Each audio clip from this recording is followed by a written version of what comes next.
Welcome to உணவும் ருசியும். இன்றைக்கி நம்ம பேக்கரியில் வாங்குகிற அதே டேஸ்ட்லேயே குலாப் ஜாமுன் எப்படி வீட்டில் பண்ணுறதுன்னு பார்க்க போகிறோம்.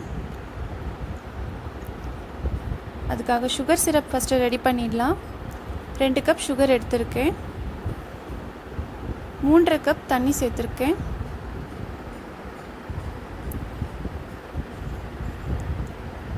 இந்த சுகர் எல்லாம் நல்லா கரைஞ்சி வரட்டும்.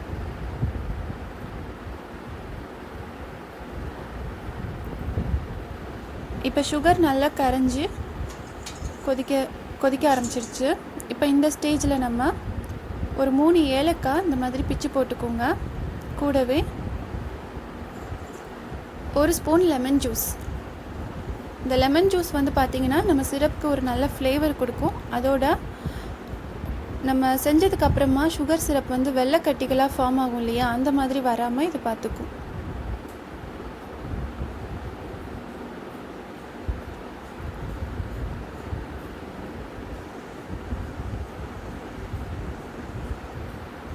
இப்போ சிரப் வந்து ரெடி ஆகிடுச்சு. இது பார்த்திங்கன்னா கம்பி பதத்துக்கு வந்துடக்கூடாது. நம்ம அதை தொட்டு பார்க்கும்போது நல்லா வளவளப்பாக இருக்கணும். இந்த அரை கம்பி பதம் சொல்லுவாங்க, இந்த மாதிரி விட்டு எடுக்கணும். இந்த மாதிரி வந்தால் போதும். இப்போ நம்ம ஸ்டவ்வை ஆஃப் பண்ணிடலாம். நம்மளோட சிரப் வந்து ரெடி ஆகிடுச்சு.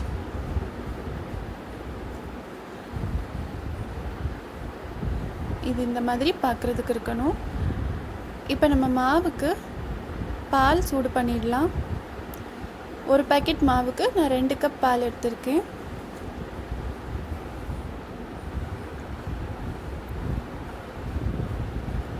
இந்த மாதிரி பால் பொங்கி வந்ததும் ஸ்டவ்வை வந்து மீடியம் ஃப்ளேமில் வச்சு ஒரு 3 மினிட்ஸ் நல்லா பாயில் பண்ணி எடுத்துருங்க.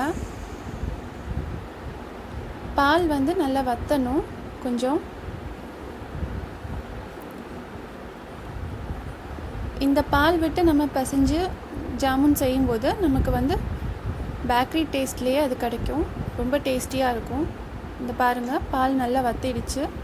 இது ரூம் டெம்பரேச்சர் வர்றது வரைக்கும் வெயிட் பண்ணி நம்ம எடுத்துடலாம். ஸோ இப்போ இது நல்லா ரூம் டெம்பரேச்சருக்கு வந்துடுச்சு. இப்போது நான் ஒரு பேக்கெட் மாவு எடுத்துருக்கேன். இதை வந்து இந்த மாதிரி கைகளால் ஃபஸ்ட்டு நல்லா பிசைஞ்சுக்கோங்க.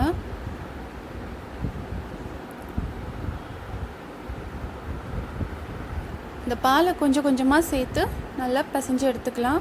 மாவு வந்து ரொம்ப திக்காக பிசையக்கூடாது, அதே நேரத்தில் ரொம்ப சாஃப்டாகவும் பிசையக்கூடாது. ஒரு மீடியம் சாஃப்ட்னஸில் நம்ம மாவை வந்து நல்லா பிசைஞ்சு எடுத்துக்க போகிறோம்.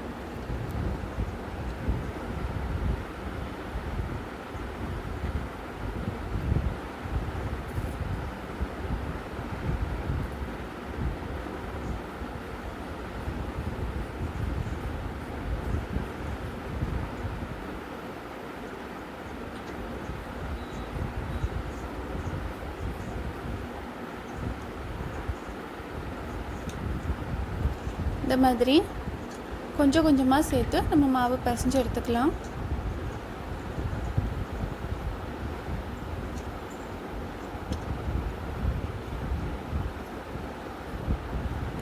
இந்த மாதிரி நம்ம பிசைஞ்சு வச்சாச்சு. இப்போ இதோட 1 ஸ்பூன் நெய் சேர்த்துட்டு நல்லா அப்ளை பண்ணி ஒரு வாட்டி பிசைஞ்சு விட்டுக்கலாம். நெய் சேர்த்து இந்த மாதிரி நம்ம பண்ணும்போது நமக்கு குலாப் ஜாமுனில் வந்து கிராக் எதுவும் இல்லாத மாதிரி பார்த்துக்கும்.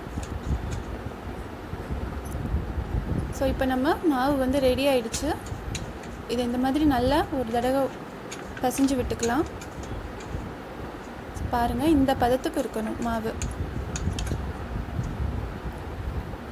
இப்போ நம்ம மாவை வந்து ஜாமுன் செய்ய ஆரம்பிச்சிடலாம்.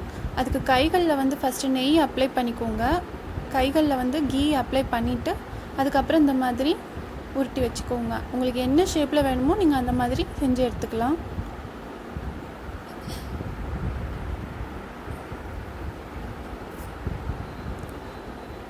மாவை உருட்டும் போது ஃபஸ்ட்டு மாவை நீங்கள் எடுத்துகிட்டு கைகளில் நல்லா அழுத்தி பிடிச்சிக்கோங்க இந்த மாதிரி. அதுக்கப்புறம் இந்த மாதிரி உருட்டிக்கோங்க. இப்படி பண்ணுறதுனால நம்ம ஃப்ரை பண்ணும்போது ஜாமுன் வந்து உடஞ்சி போகாமல் இருக்கும், கிராக் அதிகமாக இல்லாமல் பார்த்துக்கும். ஸோ இப்போ நம்மளோட பால்ஸ்லாம் ரெடி ஆகிடுச்சு. இப்போ நம்ம இதை ஃப்ரை பண்ண ஆரம்பிச்சிடலாம். எண்ணெய் வந்து ரொம்ப மிதமான சூட்டில் இருக்கணும். ரொம்ப ஆயில் ஹீட்டாக இருந்துச்சுன்னா ஜாமுன் நல்லாவே இருக்காது. அதாவது வெளியே வந்து சீக்கிரமாக ப்ரௌன் ஆகிடும், அப்புறம் உள்ளே வந்து மாவாகவே இருக்கும். அதனால் ஒரு மீடியம் ஃப்ளேமுக்கும் கம்மியாக நீங்கள் ஃப்ளேமை வச்சுட்டு இதை பண்ணுங்கள். அது இல்லாமல் நம்ம இந்த மாதிரி மிக்ஸ் பண்ணும்போது ரொம்ப சாஃப்டாக ஹேண்டில் பண்ணணும்.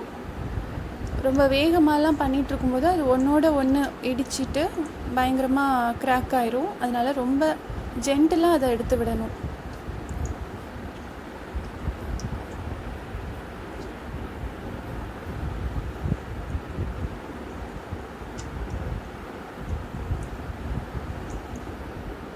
இப்போ நம்மளோட ஜாமுன்லாம் ஃப்ரை பண்ணி எடுத்தாச்சு. பாருங்கள் எவ்வளோ அழகாக வந்திருக்குன்ட்டு. இது வந்து நம்ம ஹீட்டோடு நம்ம சிரப்பில் சேர்த்துடக்கூடாது. நம்ம ரூம் டெம்பரேச்சர் வர்றது வரைக்கும் வெயிட் பண்ணிவிட்டு அதுக்கப்புறம் நம்ம சிரப்பில் சேர்க்கணும். ஏன்னா நம்மளோட சிரப் வந்து ஹீட்டாக இருக்கும், ஜாமுனும் ஹீட்டாக இருந்து ரெண்டும் ஒரே டைமில் நம்ம போட்டோம்னா ஜாமுன் வந்து உடஞ்சி போயிடும். அதனால் நம்ம கொஞ்சம் ரூம் டெம்பரேச்சர் வர்றது வரைக்கும் வெயிட் பண்ணிட்டு சிரப்பில் சேர்த்துடலாம். ஸோ இப்போ இதை நல்லா நம்ம ஊற விட்டுடலாம். ஒரு 4 hours 5 hours வெயிட் பண்ணிக்கிட்டு பாருங்கள் ஜாமுன் ரொம்ப யம்மியாக வந்துடுச்சு, நல்லா குண்டு குண்டாக வந்துடுச்சு பாருங்கள். இது வந்து நம்ம பேக்கரியில் வாங்குகிற அதே டேஸ்ட்லேயே இருக்கும். ஸோ இந்த மாதிரி ஒரு வாட்டி ட்ரை பண்ணி பாருங்கள். இந்த வீடியோ உங்களுக்கு பிடிச்சிருக்கும் நான் நம்புகிறேன். பிடிச்சிருந்துச்சுன்னா லைக் பண்ணுங்கள், ஷேர் பண்ணுங்கள். புதுசாக பார்க்குறவங்க சப்ஸ்கிரைப் பண்ணுங்கள். எங்களோட வீடியோ பார்த்ததுக்கு ரொம்ப நன்றி.